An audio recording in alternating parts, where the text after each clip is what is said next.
for people who don't watch all the time, if they're wondering about generalization, can you explain to us what you mean when you're talking about that and why it's so important? Sure, yeah. Generalization is really critical, and what it means is, sort of the lay definition is, once you learn a concept, it's the ability to apply that concept whenever and wherever you need to apply it in your daily life, okay? And it's something that happens so automatically in the typically developing population that we don't even really realize that it matters. So for example, if you learn how to add numbers in a classroom at your desk, now when you go to the grocery store, can you add numbers? Sure, right? Like you when you were a kid, pretty much, right? More or less. Well, you know, or if you learn your ABCs, you know, with your tutor or your mom or whatever, do you still know your ABCs when you're talking to a different person in a different place? Sure, obviously, right? Well, with autism spectrum disorders, and especially early on with younger kids, that doesn't happen automatically, right? And that learning something in one environment and being able to do it in another is generalization. And it does not happen automatically in a lot of folks with autism spectrum disorders, and so you need to program for it on purpose.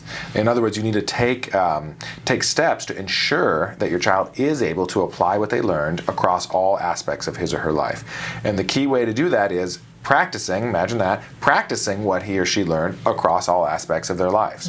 And so if your child learns a piece of language during their tutoring or ABA therapy sessions, they need to practice the use of that same exact word when those therapists are not present. They need to practice with you, they need to practice with dad, grandma, grandpa, babysitter, nanny, teacher, peers, at the park, at the mall, in your living room, right? In your front yard, backyard. That's the way that you ensure that your child can actually use the concepts that they learn across their everyday life. And that's how we set them up for success. Absolutely. And honestly, without that, I mean, this is one red flag of a bad quality ABA program, not just ABA, but any bad quality autism treatment program, is a lack of generalization. And so what you'll find is the therapist will tell you, oh yeah, he learned, you know, he mastered 100 different skills, you know, in the last month, and then you go and see, can the kid actually do it? And he can't do it with you. He can only do it with the particular therapist that taught him, and only when they're sitting at the table.